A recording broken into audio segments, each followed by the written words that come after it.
Now we'll be talking about transposomes, plasmids and bacteriophages.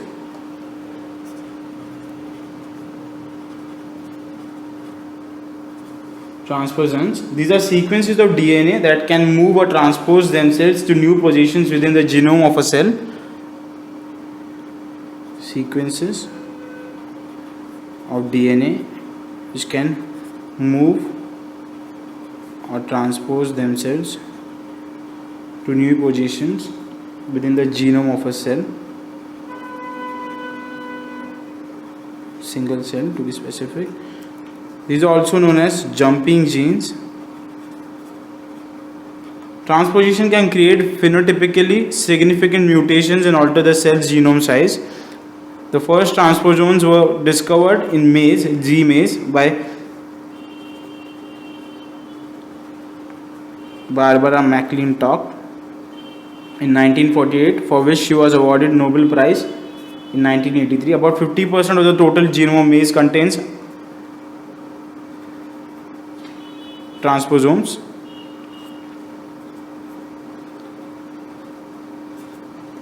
In bacteria, transposomes can jump from chromosomal DNA to plasmid DNA and back, allowing for the transfer and permanent addition of genes such as those for encoding for biotic resistance. In primates, include humans, some sequences of interspersed repetitive DNA are present. This common form of transposon in humans is called the ALU sequence or the ALU sequence, which is approximately 300 bases long. On the basis of their mechanism, transposons can be classified into two types, one being retrotransposons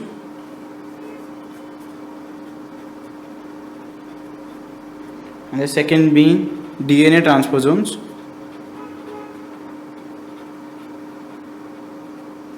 Retrotransposons are transposons which copy in two stages, first from DNA to RNA and then from RNA back to another DNA. So here RNA plays an important role.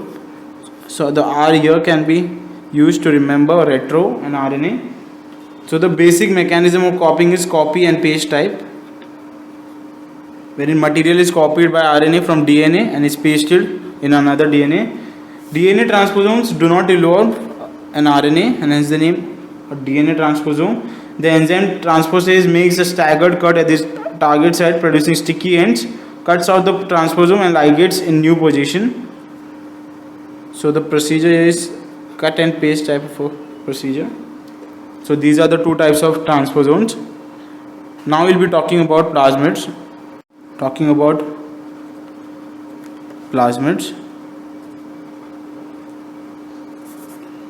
Plasmids are the small extra-chromosomal double-stranded circular forms of DNA that replicate autonomously. So these are circular and double-stranded DNA which can replicate autonomously.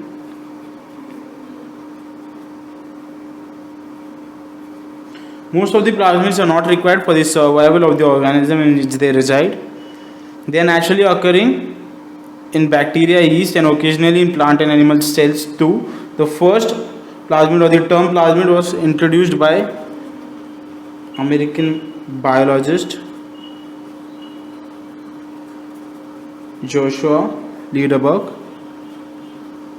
in 1952. Plasmid size can vary from up to 1 to over 1000 kilobase pairs.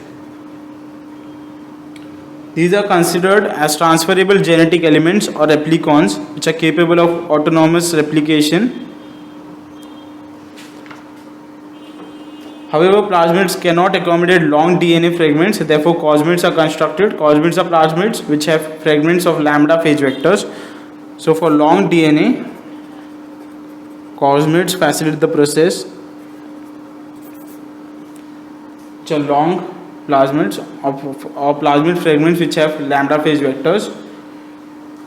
The nomenclature of plasmids. A plasmid is generally named by the lowercase p followed by the name of the scientist which are involved in discovering it, followed by the number which is given by the scientist. So PBr322 refers to a plasmid discovered by Bolivar and Rodriguez, and they gave it a number 322. Another way of naming plasmids is by replacing the name of the scientist by the location or the place where this plasmid was discovered, like PUC322 refers to plasmid which was discovered in the University of California. Here the numbers which are given by the scientist are not included. Plasmid which was discovered by the University of California. Now we will be talking about bacteriophages or a bacteriophage.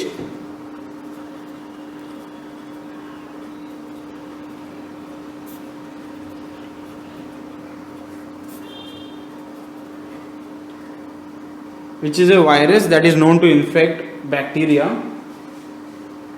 Generally we use the short form which is phage to represent a bacteriophage. Typical bacteriophages consist of an outer protein capsid including the genetic material. The genetic material can either be an ssRNA, dsRNA, an ssDNA, or an dsDNA, which is a single stranded RNA, a double stranded RNA, a single stranded DNA, or a double stranded DNA, which may either be circular or linear in arrangement. So circular or linear in arrangement. Bacteriophages are much smaller than the bacteria they destroy. The cloning of single genes is kept possible and is quite easily done with the help of plasmids. But for larger molecules or for cloning of larger DNA molecules, bacteriophages are highly useful and are used commonly. Some of the commonly used bacteriophages include M13 and lambda phage, which infect E. coli bacteria. The portion of phage DNA required for packing it in a capsid is retained and the virulent portion is deleted so that the desired DNA fragment can be loaded. Now, replication of bacteriophages inside the specific host or bacterial cell takes place in the following steps. These steps we can remember with the help of the mnemonic, which is A, P, S, R, V, APSRV. This mnemonic can help us remember the steps which are involved in the replication of bacteriophages. The first step being attachment. Here the bacteriophages attach themselves to specific receptors on the surface of the bacteria. As these bacteriophages are not capable of moving independently, they rely on these receptors and attach to them to move. The next step is penetration. After the process of attachment, the tail fibers bring the base plate closer to the surface of the cell. Once attached completely, the tail contracts, injecting genetic material through the bacterial membrane, while the capsid or the protein coat, which we talked about earlier, remains outside the membrane. The third step is synthesis of proteins and nucleic acid. Once the phage enters the host, the normal synthesis of protein and nucleic acids inside the host is stopped and the host is forced to prepare viral DNA. So this is the process of synthesis of proteins and nucleic acids. The fourth step is virion assembly or the virion assembly.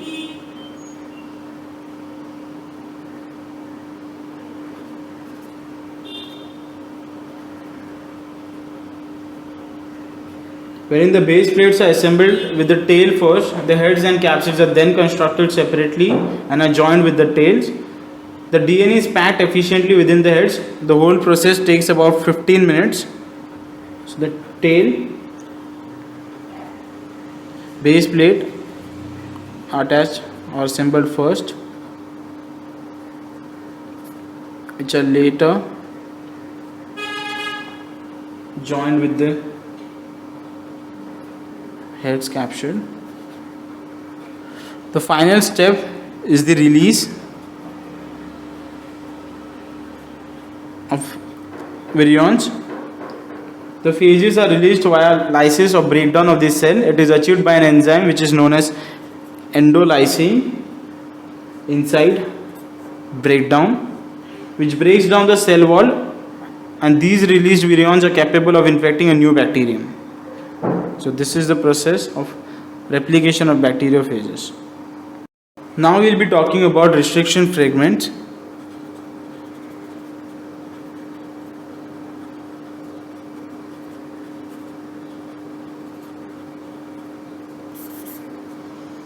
A restriction fragment is a DNA fragment resulting from the cutting of a DNA strand by the restriction enzyme, which may be a restriction endonuclease, or we commonly call it as RENs, which is a restriction endonuclease,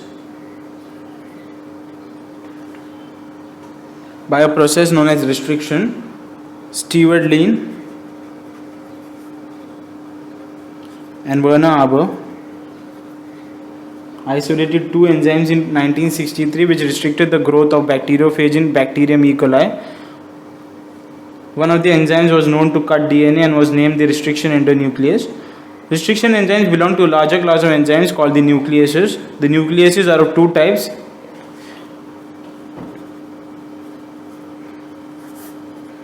exonuclease and endonuclease. Exonuclease can remove nucleotides from the end of the DNA, while endonuclease may cut at specific locations within the DNA.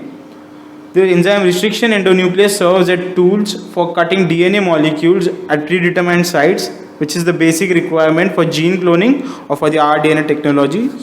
So the RENs are extremely important in the rDNA technology, as they are capable of making cuts at specific locations, acting as molecular scissors or knives or scalpels. There are three basic types of RENs, the type 2 being the most commonly used. The three types are type 1, type 2 and type 3.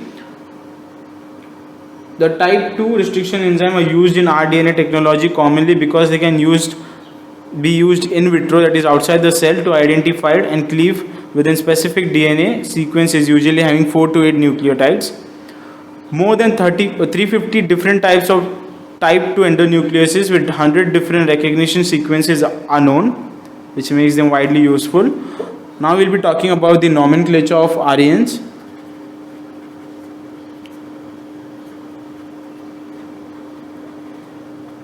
Restriction endonucleases are named by a standard procedure with particular reference to the bacteria from which they are isolated. Now we will talk about an example, which is ECO R I and restriction endonuclease. Here the first name or the first letter in italics is of the enzyme, which indicates the genus name of the organism.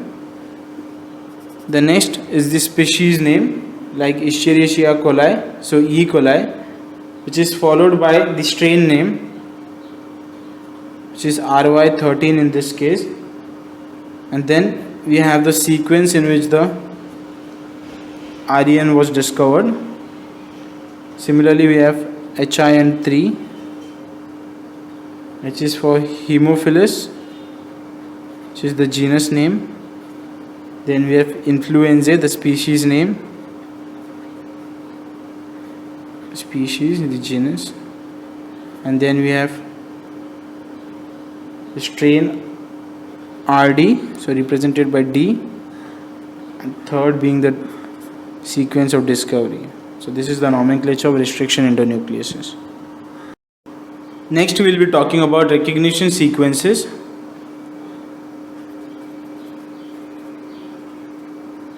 Recognition sequence or restriction site is the site where the DNA is cut by a restriction endonuclease. Restriction endonucleases specifically recognize DNA within a particular sequence of 4 to 8 nucleotides and cleave. Generally, the site of restriction or the restriction site is a palindrome.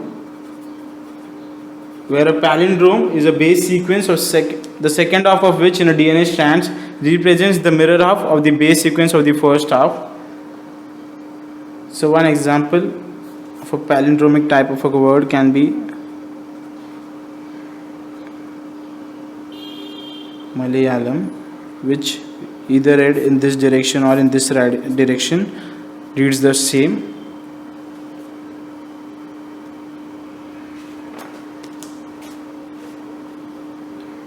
Now the cleavage pattern of the breakdown which is brought about by the nucleases. In rDNA technology, specific restriction endonucleases recognize a specific base pair in DNA called a restriction site and cleave the DNA by hydrolyzing the phosphodiester bonds and isolate a particular gene so that the double-stranded restriction fragments give rise to a single-stranded sticky end.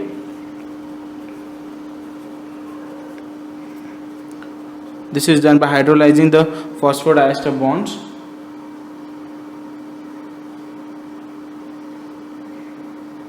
Many cuts are made by one restriction enzyme because of the chances of repetition of these sequences in a long DNA molecule, yielding a set of restriction fragments. A particular DNA molecule will always yield the same set of restriction fragments when exposed to the same restriction enzyme. Now we will be talking about preparing and cloning a DNA library. In molecular biology, a library is a set of DNA fragments, specifically genes, from a particular species that is stored and propagated in a population of microorganisms through the process of molecular cloning.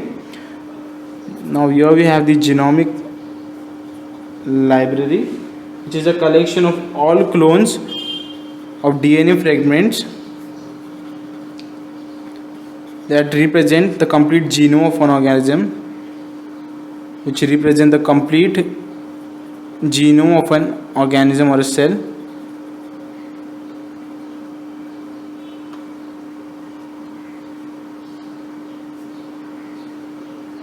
For construction of such a library, the entire genome of the DNA is isolated and cut into fragments using suitable RNAs. These fragments are then inserted into cloning vectors, the recombinant vectors, and then transferred into suitable organisms which help in multiplication. When genomic DNA is fragmented, it is not known which fragment has desired gene. Therefore, all the fragments are cloned and copies are each stored separately. Screening for the desired gene can be done through complementation of processes later. Also, we have the cDNA library apart from the genomic library. The cDNA library or the complementary DNA library is produced using mRNA by the process of reverse transcription.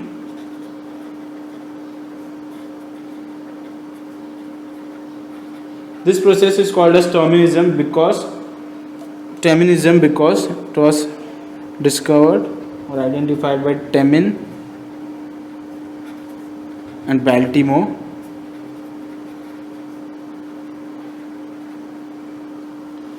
In eukaryotes, there are coding and non-coding sequences in the genes. The mRNA carrying only the transcript coding sequences is translated into protein.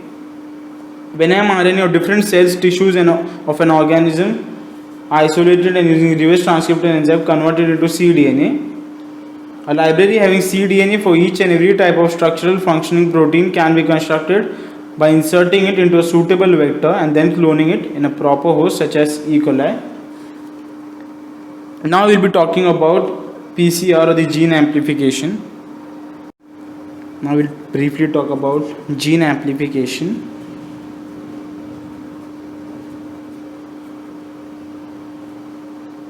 Or the PCR, which is a polymerase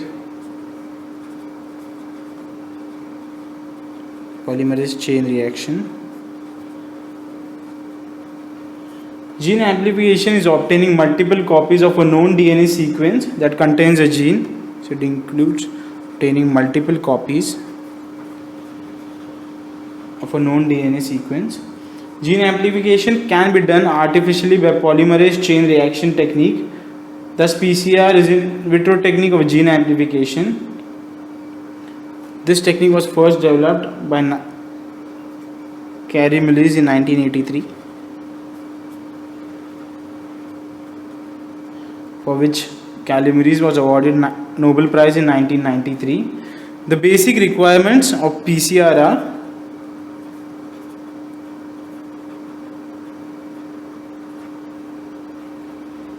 first, a DNA segment which is from around 100 to 35,000 base pairs in length. 100 to 35,000 base pair length DNA. Then we have primers, both forward and reverse, which are synthetic oligonucleotides of 17 to 30 nucleotides. They are complementary to the sequences present on the desired DNA segment. Then we have 4 types of deoxyribonucleotides, 4 types of DNAs, which is DATP, DCTP, DGTP and DTTP, which are collectively called as DNTP. These are 4 types of nucleotides or deoxyribonucleotides. The first being deoxyribose adenosine triphosphate, the second being deoxyribocytosine triphosphate, the third being deoxyriboguanine triphosphate, and the fourth being deoxyribothymine triphosphate, which are named after the nitrogen bases which are present. The fourth requirement is a thermostable DNA polymerase, which is an enzyme that can withstand up to 94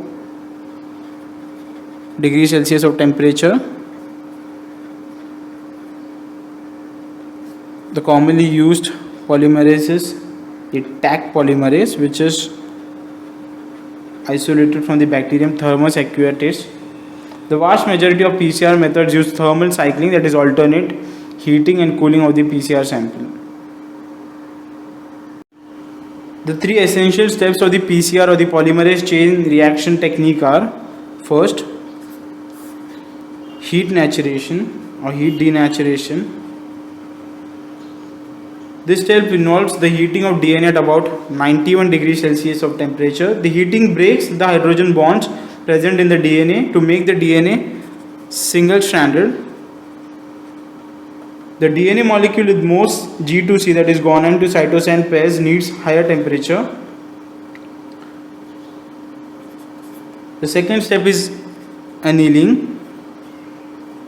It is pairing of primers to the ssDNA. The primer may be a reverse or a forward type of a primer. The primer have to be designed as per the requirement.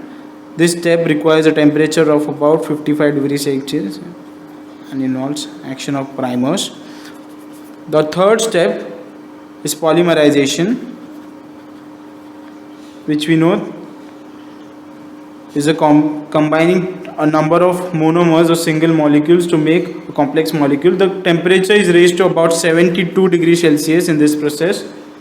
The Taq polymerase, which is a DNA polymerase, adds DNTPs, which is deoxyribonucleotide triphosphate, behind the primer on the single-stranded DNA.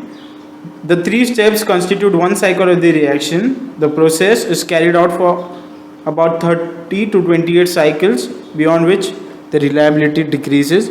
So here the temperatures are important to be remembered, which is 91, 55 and 72, and around 20 to 30 cycles are reliable for the process. Each cycle of PCR takes place in about 3 to 5 minutes. As PCR progresses, the DNA generated is itself used as a template for replication, thus setting a chain reaction in which the DNA template is exponentially amplified. So each cycle takes about 3 to 5 minutes and around 28 to 30 cycles are reliable.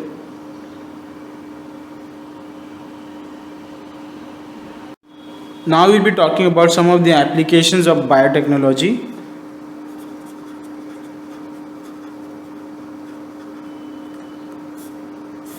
In order to increase the food production, there are 3 options. First is the use of chemical fertilizers and pesticides.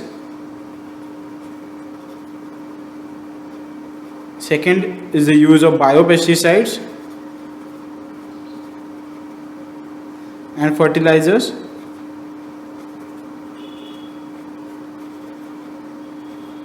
And third is the use of genetically modified or engineered crop plants.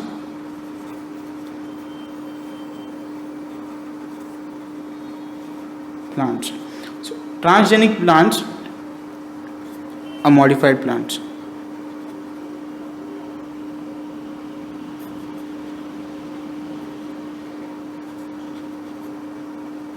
Transgenic plants carry desirable traits like disease resistance, insect resistance, and herbicide resistance, which can be produced using biotechnology. Plants with better photosynthetic efficiency, nitrogen fixing ability, and improved storage proteins and high vitamin content can also be produced by this technique. Now there is an example wherein Bacillus thuringiensis or BT, which is a soil bacterium producing a protein with insecticidal qualities which kill insects. Traditionally, an insecticidal spray produced from these bacteria was used. However, with the help of biotechnology, we have produced organisms or a variety of cotton to be specific, which has this property or insecticidal property.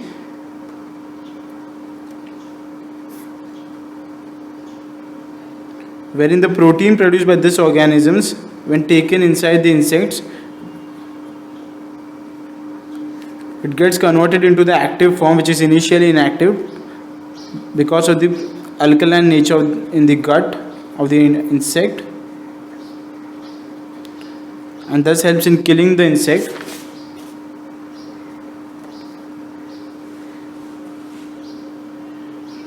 The gene used for production of BT cotton is known as the CRY gene, which is a modified gene which is capable of producing this protein which can kill the insects or which is known to have insecticidal properties. Such a plant is known as a transgenic crop.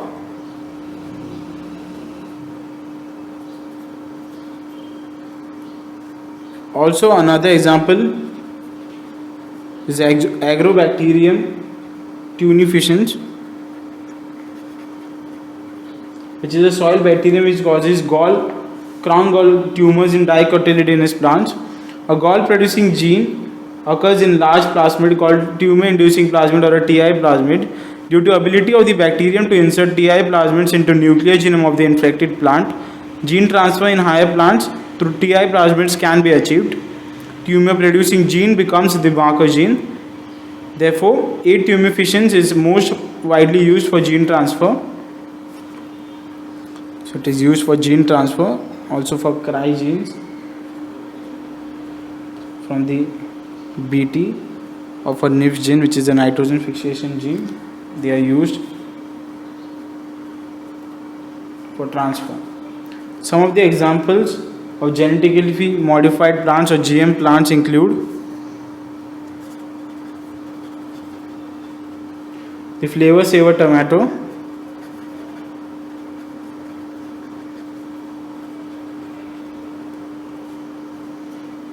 which is developed by introducing an antisense gene that retards ripening. It produces less cell wall degrading enzyme polygalacturonase. Therefore, these tomatoes have longer shell life. Flavor is also saved, which is an additional advantage. So, late ripening by producing less enzyme, which is polygalacturonase, which is responsible for the degradation of cells. Also, golden rice is a type of GM plant or a genetically modified plant, which is known to have more provitamin A or proretinol content, which is beta carotene.